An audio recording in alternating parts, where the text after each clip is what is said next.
नमस्कार, मैं हूं आपके साथ मयंक। आज 19 तारीख है और जो खबरें आ रही हैं मिडिल ईस्ट से, अरब से, पूरा अरब और मिडिल ईस्ट एक बहुत बड़ी तबाही की कगार पर खड़ा हुआ है। जो खबरें आ रही हैं वो इसी ओर इशारा कर रही हैं। आज मैं आपसे कुछ ऐसे मुद्दों पर चर्चा करना चाह रहा हूं जो आपको जो हालात दिखाई दे रहे हैं इस समय मिडिल ईस्ट में, रूस में, अमेरिका, इजराइल, इनके पीछे, पर्दे के पीछे कुछ ऐसे खेल चल रहे हैं जो बहुत बड़े सवाल खड़े कर रहे हैं। देखिए, सबसे पहले हम शुरू करते हैं रूस से। क्या आपने ये बात नोटिस की, पिछले 3 दिनों के अंदर, खास तौर पे जब से डोनाल्ड ट्रंप चीन के दौरे से वापस आए हैं, उसके बाद से यूक्रेन की तरफ से लगातार रूस पर हमले बहुत तेज कर दिए गए हैं। मॉस्को पर हमले हो रहे हैं। एक दिन में 500 से ज्यादा ड्रोन्स फायर किए गए।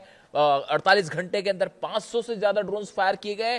क्रूज मिसाइल्स फायर की गई हैं। मॉस्को में रिंग ऑयल पाइपलाइन पर धमाका हुआ है, क्रूज मिसाइल गिरी है। देखिए, मैंने पहले भी आपको इस तरह का वीडियो बनाया है और यह बात आपको बताई है कि आप देखें, जब भी ईरान की तरफ से कोई एक्शन होता है या कुछ इस तरह की खबरें आती हैं कि ईरान की तरफ से कोई बड़ा कदम उठाया जाने वाला है, उसी समय रूस की किसी ना किसी ऑयल के ठिकाने पर बड़ा हमला होता है। क्या ये हमले डोनाल्ड ट्रंप के इशारे पर हो रहे हैं? बड़े सारे डिफेंस एक्सपर्ट इस बात को मान के चलते हैं कि मॉस्को पर जो अटैक हो रहे हैं, रूस की ऑयल रिफाइनरीज पर जो हमले हो रहे हैं, ये हमले डोनाल्ड ट्रंप और अमेरिका के इशारे पर हो रहे हैं और जेलेंस्की इसका मोहरा बने हुए हैं। जो हमले हुए हैं उनमें जो ड्रोन्स का इस्तेमाल हो रहा है वो तो खैर ठीक है ही, यूक्रेन की तरफ से स्वार्म ड्रोन्स का इस्तेमाल हो रहा है, लेकिन अब क्रूज मिसाइल्स भी फायर हो रही हैं और वो भी मॉस्को पे। ये सीधा सीधा इंडिकेशन है इस बात का कि डोनाल्ड ट्रंप दबाव बनाना चाहते हैं रूस को लेकर। अब आप जरा घटनाक्रम को समझिए कि कैसे घटनाक्रम होता है। पहले खबरें आती हैं कि मॉस्को के ऊपर अटैक हुआ है, अब तक का सबसे बड़ा हमला जंग के बीच का। मिसाइल्स गिर रही हैं, ड्रोन्स गिर रहे हैं। इसी हमलों के बीच में खबर आती है कि यूएई में, अबू धाबी में न्यूक्लियर प्लांट जो है अल धफरा में, बरका, उसके ऊपर ड्रोन अटैक होता है। 3 ड्रोन से स्ट्राइक होती है, उसमें से 2 ड्रोन हवा में तबाह कर दिए गए, तीसरा ड्रोन जो है उसके जनरेटर पर गिर गया। इसके साथ ही खबर आती है क्या कि इजराइल के बेत शेमेश में जो है वो सबसे बड़ी जो उनकी रॉकेट बनाने वाली कंपनी है, जो कि एरो 3 की मिसाइल्स बनाती है और रॉकेट बनाती है, उसके ऊपर हमला होता है और वहां पे इतना बड़ा धमाका जैसे कि कोई एटम बम फटा हो, इस तरह का धमाका होता है। क्या इन तीनों धमाकों के बीच में कनेक्शन है? मॉस्को पर हमले, नतीजा यूएई पर हमला, नतीजा इजराइल पर हमला। इस बात को समझिए। देखिए, ये कहानी सिर्फ ईरान और अमेरिका के बीच की नहीं रह गई है। चीन ने बड़ा झटका दिया है डोनाल्ड ट्रंप को और ये अब तक की सबसे बड़ी डिप्लोमैटिक और फॉरेन पॉलिसी की हार मानी जा रही है अमेरिका की। जब डोनाल्ड ट्रंप बीजिंग से वापस लौट रहे थे, उनका चेहरा बता रहा था कि हकीकत क्या है। दुनिया का सबसे बड़ा शक्तिशाली देश होने का ताज अब डोनाल्ड ट्रंप से चिढ़ चुका है और मैं डंके की चोट पर यह बात कहने के लिए तैयार हूं। आज हालात यह हैं कि अमेरिका हुआ करता था सुपर पावर, अब नहीं है। और ये बात जिनपिंग ने साबित कर दी है, ये बात पुतिन ने साबित कर दी है और सबसे बड़ी बात, ये बात ईरान ने साबित कर दी है। अब देखिए कहानी क्या है। कहानी ऐसी है, आप जरा देखिए, इस बात को एनालाइज कीजिए। कल हमने इस पे विस्तार से वीडियो बनाया था कि जिस तरह से अल धफरा में, अबू धाबी में बरका जो न्यूक्लियर प्लांट है, इस पर जो स्ट्राइक हुई, ये स्ट्राइक कैसे हुई जरा समझने की कोशिश करिए। 3 ड्रोन आते हैं, उसमें से 2 मार गिराए गए, तीसरा गिर गया, तीसरे ने जो है हिट कर दिया। अब ये ड्रोन कहां से आए? बताया ये जा रहा है, खुफिया जो एजेंसी से खबरें आ रही हैं, मैं इस पर नजर बनाए बैठा हुआ था कि इसको लेकर क्या बयान सामने आता है कि आखिर अबू धाबी तक ये ड्रोन आया किस रास्ते से। बताया ये जा रहा है कि इसने सऊदी के एयर स्पेस का इस्तेमाल किया गया इस ड्रोन के हमले पे। अब ये कैसे हो सकता है? आप खुद सोचिए। इस समय यूएई पूरी तरह से ईरान के टारगेट पर है। फुजेरा पर इतने सारे हमले हुए, इजराइल ने अपना आयरन डोम भेज रखा है। आयरन डोम क्या इस न्यूक्लियर, इकलौता न्यूक्लियर प्लांट है मिडिल ईस्ट का जो कि साउथ कोरिया की मदद से लगाया गया है और यूरेनियम जो है इसमें आदान प्रदान अमेरिका करता है। अब आप ये बताइए, क्या आयरन डोम सिस्टम जो इजराइल से आया है, क्या वो अल-दफरा में बरका न्यूक्लियर पावर प्लांट के आसपास आयरन डोम नहीं लगाया होगा? और नहीं लगाया तो क्यों नहीं लगाया? और अगर लगा था डिफेंस सिस्टम तो भी ये हमले कैसे हो गए? ये बहुत बड़ा सवाल है। सऊदी की एयर स्पेस का इस्तेमाल कैसे हुआ? क्या आप ये कहना चाह रहे हो कि हुतीज ने यमन से फायर कर दिए ड्रोन? इस जंग के हालात के बीच में जब सऊदी निशाने पर है, जब दुबई निशाने पर है, अबू धाबी निशाने पर है, और ईरान ये कह रहा है कि अगर जंग होती है हम पूरे यूएई को जला देंगे। ये बयान आया है आरजीसी के अधिकारी की तरफ से कि अगर हम पर यूएई की तरफ से हमला हुआ तो ना दुबई बचेगा, ना अबू धाबी बचेगा, और ना बुर्ज खलीफा बचेगा, पूरे यूएई को हम आग लगा देंगे। ये बयान आ रहे हैं आरजीसी की तरफ से। ऐसे समय में यूएई ने जो भारी भरकम आयरन डोम लिया है इजराइल से, उसको अपने न्यूक्लियर पावर प्लांट के आसपास नहीं लगाया। देखिए, बहुत सारी चीजें ऐसी हो रही हैं जो सामने कुछ हो रही हैं और पीछे कुछ हो रही हैं। यह हमला किसने कराया, यह अभी तक साफ नहीं हो पाया। ये हमला कैसे हुआ यूएई के न्यूक्लियर पावर प्लांट पे, ये अभी तक साफ नहीं है। और अगर कोई कुछ क्लेम कर भी रहा है तो भी इस बात की कोई गारंटी नहीं कि वो बात सही है। आप खुद सोचिए, अगर सऊदी के एयर स्पेस का इस्तेमाल हो रहा है, कोई ड्रोन सऊदी का एयर स्पेस क्रॉस करते हुए यूएई में एंटर करता है और न्यूक्लियर पावर प्लांट पे गिर जाता है ड्रोन, और मिसाइल गिरेंगी तो फिर क्या होगा? अगर खुर्रम शहर गिर गई यहां पे तो क्या होगा? फतह 2 गिर गई तो क्या होगा? सेजिल गिर गई तो क्या होगा? तो पूरा न्यूक्लियर प्लांट टूट जाएगा, तो फिर तबाह हो जाएगा। अगर यहां पे अगर रेडिएशन हो जाता है यहां पे, तो द सऊदी खत्म, मैप से मिट जाएंगे सऊदी और यूएई और आसपास के जितने देश हैं वो। पूरा अरब जल के खाक हो जाएगा अगर यहां से रेडिएशन हो गया तो। अब आप देखिए, कहने का मतलब यह है कि ये हमले किधर से हुए किसी को नहीं पता। इराक में 2-2 बेस चल रहे हैं इजराइल के, संभवतः पढ़ा ही होगा आपने। इराक में खुफिया तरीके से इजराइल ने अपने 2 बेस बना रखे हैं, एयर बेस। और आप देखिए, कई सारी स्ट्राइक्स जो यूएई में हुई हैं उसमें ड्रोन्स इराक की तरफ से फायर किए गए। आप समझिए इस बात को, ये हमले किसने करवाए किसी को नहीं पता, सच नहीं पता। हो सकता है इजराइल ने करवाए हो सकता है यमन से आया हुआ हो सकता है ईरान से आया हुआ, बहुत सारी पॉसिबिलिटीज है। पर्दे के पीछे बड़ा खेल चल रहा है जो कि समझना होगा। हूती की तरफ से एक फायर किया गया मिसाइल, और बताया जा रहा है कि उसमें जो है अमेरिका का ड्रोन जो है वो मार गिराया है हूती ने। यानी हूती की भी एंट्री हो चुकी है। और ये भी देखिए उसी समय हो रहा है जब रूस पे हमले हो रहे हैं। आप समझिए, हूती भी कई जगह से कमांड ले रहा है। ऐसी बात नहीं कि वो सिर्फ ईरान की बात मान रहा है, हो सकता है रूस की भी बात मान रहा हो हूती। और ऐसी सिचुएशन में जो सबसे एडवांस ड्रोन है अमेरिका का, उसको हूतीज ने अपनी मिसाइल से मार गिराया। अब क्या आप ये कहोगे कि ये यूएई पर जो हमला हुआ ये हूतीज ने कर दिया, अपने ड्रोन भेज के कर दिया? तो फिर अब जब क्रूज मिसाइल मारेगा फिर क्या होगा? ये तो बड़ी हैरान करने वाली खबरें हैं जो जिस तरह से ये खबरें चल रही हैं। अब इसके अलावा आप देखिए, डोनाल्ड ट्रंप चाहते हैं कि लवान आइलैंड पर यूएई हमला करे। ईरान का वो आइलैंड जहां से हॉर्मूज के पास का वो इलाका जहां से जहाज निकलते हैं, वो लवाना आइलैंड जो है, लवाना आइलैंड पे है, वो कब्जा करना बहुत जरूरी है। उसके बिना कोई भी मिशन हॉर्मूज में नहीं हो सकता।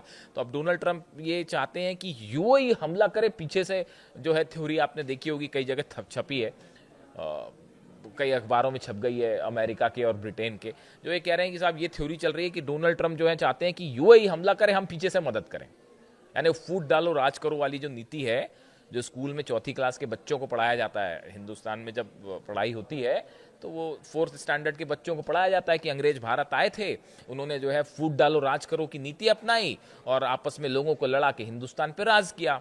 तो अब बस वैसे ही जो है वो मिडिल ईस्ट में हो रहा है कि आप सऊदी को ईरान से लड़ा दो, यूएई को ईरान से लड़ा दो, और बदले में ऑयल कैप्चर कर लो, नेचुरल रिसोर्सेस कैप्चर कर लो। और पर्दे के पीछे कितने सारे, कौन किसके साथ है यही क्लियर नहीं है साहब। कौन किसके साथ खेल रहा है, कौन किसके खिलाफ खड़ा हुआ है। सऊदी क्या करेगा इस पोजीशन में? अगर यूएई हमला करता है तो क्या सऊदी चुप रहेगा? कतर क्या करेगा ऐसे सिचुएशन में? बड़े सारे सवाल हैं जिनके कोई जवाब ही नहीं है।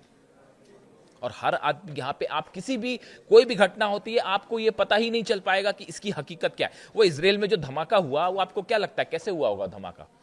इतने बड़े लोकेशन पर जहां पर एरो 3 की मिसाइल्स रखी हुई हैं, उसके पास न्यूक्लियर स्टेशंस हैं, न्यूक्लियर आर्म्स रखे हुए हैं। ऐसा बताया जाता है कि जहां धमाका हुआ उसके करीब अमेरिका के जो है न्यूक्लियर वेपन्स रखे हुए हैं जहां पर धमाका हुआ। तो ये क्या एक गलती से धमाका हो गया? बिल्कुल गलती से धमाका नहीं हुआ। तो क्या हूती ने हमला कर दिया वहां पे, कि ईरान ने ड्रोन मार दिया और एक ड्रोन गिरने से वहां हमला हो गया? या फिर ये क्रूज बैलिस्टिक मिसाइल या क्रूज या किसी तरह की बैलिस्टिक मिसाइल का अटैक था? क्या इजराइल पर यह हमला मॉस्को का बदला था? आप समझिए इस बात को कि मॉस्को में जो कुछ घटनाक्रम हो रहा है, ये सब चीजें जुड़ी हुई हैं। आप इसको आइसोलेशन में नहीं देख सकते। क्या इजराइल में धमाका मॉस्को में किसी हमले का बदला था? क्या यूएई के न्यूक्लियर पावर प्लांट पर हमला करके यह संदेश दिया गया कि आप मॉस्को में ऑयल ठिकाने जलाएंगे तो बदले में आपके न्यूक्लियर प्लांट्स खतरे में हैं? यूएई के न्यूक्लियर प्लांट पर हमला होना और इजराइल के उस स्थान पर हमला होना जहां पे न्यूक्लियर वेपन्स होने की संभावना है, एरो 3 रॉकेट्स होने की संभावना है, ये कोइंसिडेंस नहीं है, ये वेल प्लान्ड अटैक थे इजराइल और यूएई पे, और हो सकता है कि ये मॉस्को का बदला था। अब ये जंग डोनाल्ड ट्रंप वर्सेस पुतिन की जंग हो चुकी है और जिनपिंग का कहना ऐसा है, हम ईरान का साथ नहीं देंगे। जिनपिंग ने सीधा इंटरफेरेंस से मना कर दिया है, लेकिन पुतिन और ट्रंप के बीच में एक बड़ी जंग छिड़ी हुई है। नवंबर में चुनाव होने हैं, मिड टर्म जो होते हैं, जो डोनाल्ड ट्रंप को उस चुनाव का सामना करना है, और डोनाल्ड ट्रंप की पॉपुलैरिटी जो है वो बुरी तरह से नीचे गिर चुकी है, उनकी रेटिंग बुरी तरह से नीचे गिर चुकी है। और अगर वो यहां हमला ना करें तो वो चुनाव हारना उनका वहां तय है। इतनी बुरी स्थिति में है डोनाल्ड ट्रंप। तो उनको अब देखिए, अमेरिका में जो राष्ट्रपति हमला करता है और जीत जाता है, वो वहां भी चुनाव जीत जाता है, क्योंकि वो वेपन्स बिक जाते हैं। तमाम इस तरह की थ्योरीज हैं, आप समझ सकते हैं। बड़ा डेवलपमेंट है मिडिल ईस्ट में। कम से कम 25 ऐसे प्लेन्स देखे गए हैं रडार्स पे, जो कि मिडिल ईस्ट से अमेरिकन सोल्जर्स को लेके यूरोप की तरफ बढ़ गए हैं। वजह क्या है? हर उस लोकेशन से अमेरिकन सोल्जर्स को हटा लिया गया है जहां पर ईरान हमला कर सकता है। यह सबसे बड़ा संकेत है इस बात का कि जल्दी ही अटैक होने जा रहा है। पिछली बार जिस तरह से बेस जले, 16 बेस तो पूरी तरह से तबाह थे। तो अब फिर से कहीं ऐसा हमला ना हो, अमेरिकन सोल्जर्स की कैजुअलिटी होगी बिल्कुल, वो तो छोड़ेगा थोड़ी ईरान। तो ऐसे हालात में पहले उनको हटाने का काम शुरू हो गया कि कहीं अमेरिकन सोल्जर्स यहां ना मारे जाएं, तो उन्हीं जगह चीजों को रखा जाए जहां से अटैक करना है। तो ये एक बड़ा मूवमेंट है। उसके अलावा जो 5th फ्लीट है बहरीन में, जिसका हेडक्वार्टर है, जो पूरी तरह से तबाह किया गया था, वहां फिर सही किया गया। अब वहां पे बताया जा रहा है कि दूसरा एयरक्राफ्ट कैरियर भी जो है अमेरिका का, उसके आसपास 5th फ्लीट में शामिल हो चुका है। तो ये भी एक स्ट्राइक की जो है सामने की सीधी सीधी बात है। इसके अलावा देखिए, डोनाल्ड ट्रंप और नेतन्याहू के बीच एक हफ्ते में 2 बार फोन पर बात हो गई है, और जो पिछली बात हुई है, बताया जा रहा है कि उसमें यह प्लान तय हो चुका है कि अब क्या करना है। डोनाल्ड ट्रंप की सिचुएशन रूम में बड़ी मीटिंग है अपने अधिकारियों के साथ, जिसमें इस प्लान पर फाइनल मोहर होगी कि किस तरह से ऑपरेशन करना है। क्या खार्ग आइलैंड पर ग्राउंड ऑपरेशन करना है? क्या यूएई को आगे रख के हमला करना है? क्या नेतन्याहू के ऊपर छोड़ दिया जाए कि वो हमला करें, पीछे से बैकिंग की जाए?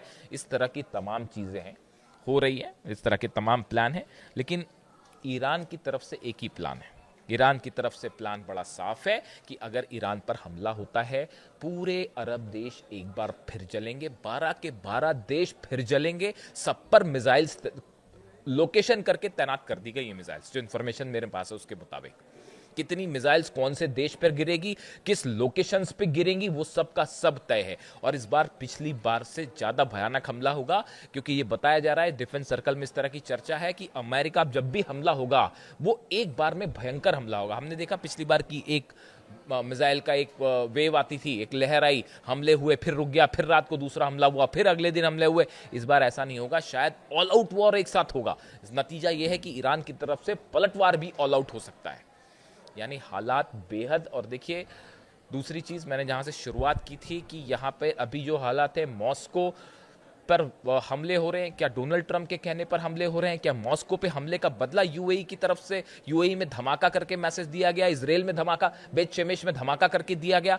बड़े सारी चीजें हैं। सऊदी अरब की क्या भूमिका होगी, यूएई की क्या भूमिका होगी, कतर का क्या स्टैंड होगा? एक मैप जारी कर दिया अमेरिका ने, जिसमें दिखाया गया कि ईरान पर सब 12 देशों की तरफ से आसपास से हमला होगा। कौन सा देश किस भूमिका में होगा, कुछ भी क्लियर नहीं है। इसीलिए बार बार मैं कहता हूँ, इसीलिए बार बार मेरा हमेशा ये बात, कई लोग मुझ पर सवाल भी उठाते हैं कि ये जितने बीच में चीज़ें हैं और जितने नेता इन्वॉल्व हैं, उसमें सिर्फ एक ईरान के सुप्रीम लीडर थे अली खामेनी साहब। जो मन में था वही बात उनकी जुबां पे होती, जो दिल में था वही बात जुबां पे होती। वो ना सुबह कुछ और शाम को कुछ और, वैसे वाले लीडर थे ही नहीं वो। आप उनकी पिछले 30 साल की स्पीचेस उठा के, मैंने तो जब से वो 1980 के बाद से उनकी स्पीचेस, जब वो सुप्रीम लीडर नहीं बने थे उसके पहले की भी कुछ स्पीचेस हैं, वो तब से उठा के मैंने उनको खंगालनी शुरू कर दी। आप उठा के देख लीजिए, हमेशा उन्होंने हर बात एकदम साफ गोई के साथ कही। वो इस बात को जानते थे कि सऊदी और ईरान को लड़ा के राज करने की कोशिश अमेरिका की हमेशा से रही है, और ये बात वो हमेशा समझाते रहे। हमेशा उनकी अपील रही कि जितने मुस्लिम इस्लामिक कंट्रीज हैं वो एक रहे, तभी मिडिल ईस्ट सेफ होगा। कब से ये बात कह रहे? 30 साल से वो इस बात को कह रहे। और वो एकमात्र नेता ऐसे थे जो उनके कभी ऐसा उन्होंने स्टैंडर्ड्स अपने ऐसे नहीं किए कि कह कुछ रहे और कल कल कर कुछ रहे। उन्होंने हमेशा वो किया जो वो बात को कह रहे थे। इसीलिए मैं हमेशा ये कहता हूँ कि इन हालात के बीच में जब ये ऑयल के लिए जंग देखते हैं आप, मिनरल अर्थ जो है, रेयर अर्थ मटेरियल, इसके लिए जो है हत्याएं हो रही हैं। 168 बच्चियों की हत्या हो गई। फिलिस्तीन में 30,000 से ज़्यादा बच्चों को आप मार चुके हैं। ऐसे ऐसे जब डिसीजंस और इस तरह की जंग देखते हैं, तब फिर आपको महसूस होता है कि हाँ, वाकई ईरान के सुप्रीम लीडर एक ऐसे लीडर थे, सिर्फ उन पर यकीन हो सकता था, यकीन किया जा सकता था कि हाँ, वो जो कह रहे हैं वही करेंगे, या वो जो कह रहे हैं वो सच है, उस पर कायम रहेंगे। इसीलिए मैं हमेशा ये बात कहता हूँ। बाकी चीज़ें तो चलती रहेंगी, जंग होती रहेगी और ये खेल चलता रहेगा हार और जीत का। लेकिन अली खामेनी साहब जैसे लीडर कम आते हैं, सदियों में एक बार आते हैं। खैर, तो देखिए, जो भी अपडेट होता है वो मैं आप तक पहुंचाऊंगा। हालात ये हैं कि अगले 24 से 48 घंटे में ये बात तय हो जाएगी कि ईरान पर स्ट्राइक कब होनी है, और जो भी अपडेट होगा आप तक पहुंचाऊंगा। वीडियो कैसा लगा कमेंट करके बताइए। Thank you so much.